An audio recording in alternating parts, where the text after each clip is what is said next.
Did the legislators introducing all of this anti-woman legislation just wake up a couple of years ago and decide to begin this assault on women's rights? Of course not. The foundation for all of this has been in the works for decades. To understand the bigger picture, there are 4 organizations and individuals you really need to know, and I'm sure most of you have heard of them. This is not, there we go. Anybody heard of the Koch brothers? They are the, I'm not going to go into their entire background, but they funded the Tea Party movement, who got lots of coverage from the media. They've built a top-to-bottom operation to shape public policy that has been incredibly effective. They are the primary source of money behind all of these efforts against women. And then one of the powerful organizations, the Koch brothers fund, the Heritage Foundation. Have you heard of the Heritage Foundation? It's a conservative think tank based in DC.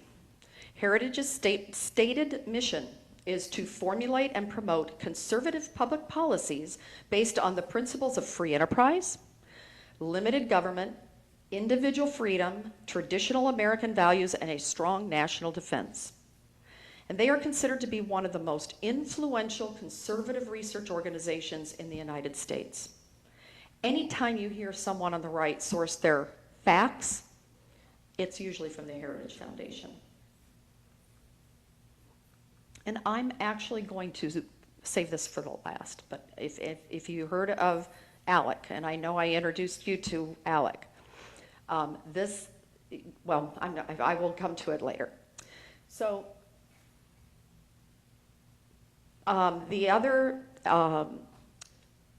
person who has been funded by the Koch brothers, or he's been funded by many others, but primarily from the Koch brothers, is Frank Luntz.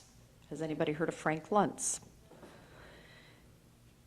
Have you ever noticed that the Republicans are really good at their talking points? That they have these bumper stickers? Thank you, Frank Luntz. He is considered the spin doctor for the Republican Party.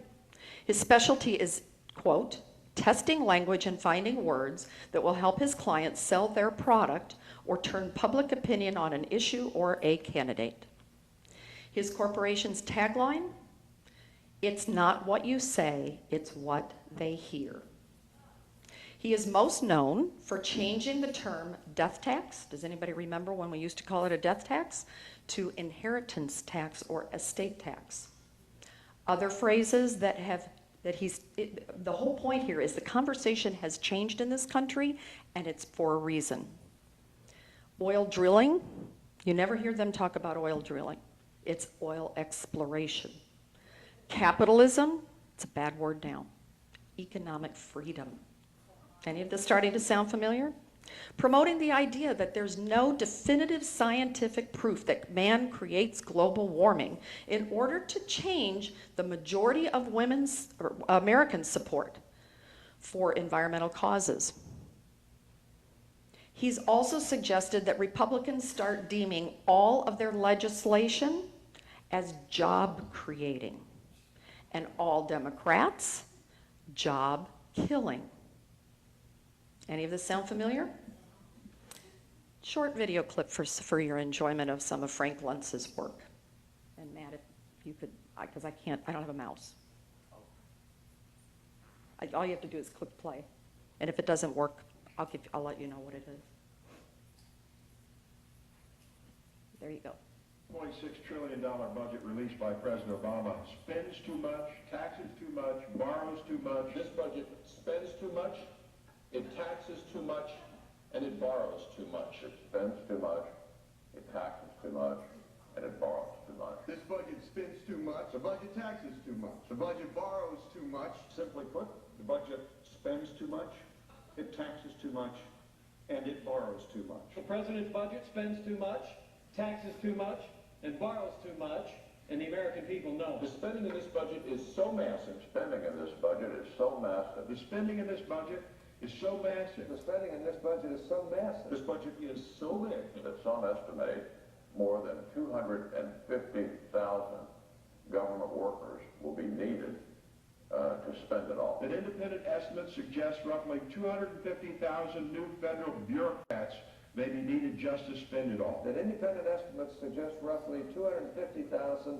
new government bureaucrats may be needed just to spend it all. That according to the Heritage Foundation estimates, 250,000 new federal bureaucrats may be required just to spend it all. One independent estimate suggests that the federal government will have to hire 250,000 new bureaucrats just to pass out all the money. The president's plan includes the largest tax increase in history. It contains the largest tax increase in American history. The biggest tax hike in history. This budget contains the largest tax increase in the history of our country. We need to remember that middle-class families and small businesses are making sacrifices. The American people are making the sacrifices. At a time when middle-class families and small businesses are making sacrifices, Middle-class families and small businesses are making sacrifices. Middle-class families and small businesses are making sacrifices when it comes to their own budget. When it comes to their own budget, You get the idea?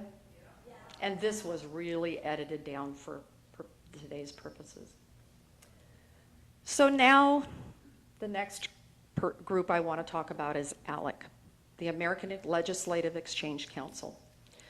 Both corporations and legislators sit on ALEC task force and vote to approve model bills.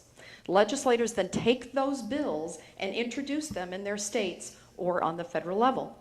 ALEC boasts that it has over 1,000 bills introduced every year, with 1 in 5 of them enacted into law. These are corporations writing the legislation that is then taken to DC or state legislators. This is why you're seeing the exact same legislation being introduced across the country that is aimed at eroding our rights. So you see, this has been a concerted, well-funded effort to not only introduce legislation, but to change the social and cultural conversation in this country, to prime the population to accept the extreme pieces of legislation being pushed through state and federal legislators. Whether it's women's issues, environmental issues, economic, civil rights, national security issues, they're all connected through this concerted effort.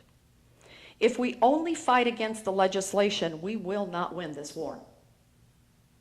We have to educate people about the propaganda and change the social and cultural conversation ourselves in order to get a majority of the American people engaged in changing this legislation. How many times do you hear that the majority of Americans are against Obamacare? But when these same people are polled on the specifics of the plan, they like it. That is a prime example of all of this. So we as Unite Women are really taking a layered approach to how we're fighting this war. Yes, we're fighting the legislation. You have to. But we are also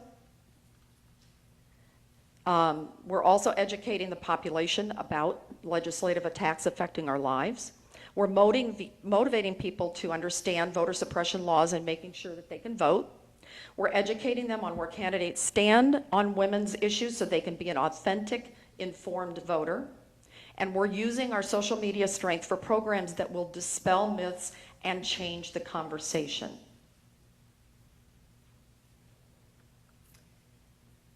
We're obviously doing that through our social media. So in the time that I've been speaking, 6 women were raped, 80 women were assaulted or beaten, and 1 of them possibly killed. So what can you do? First, commit to vote.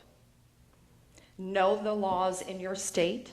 Make sure others know the laws in your state. Register voters. I am truly asking each of you to get a minimum of 10 people to the polls on November 6th. Hopefully you'll do a lot more than that.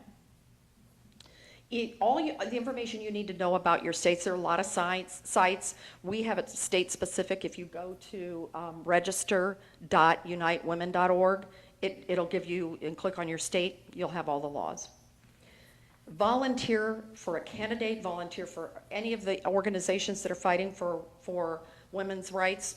You can volunteer for unitewomen.org by going to support.unitewomen.org. And I just want to end by saying thank you, and I cannot help it, I have to quote Sandra. We talk often about choice.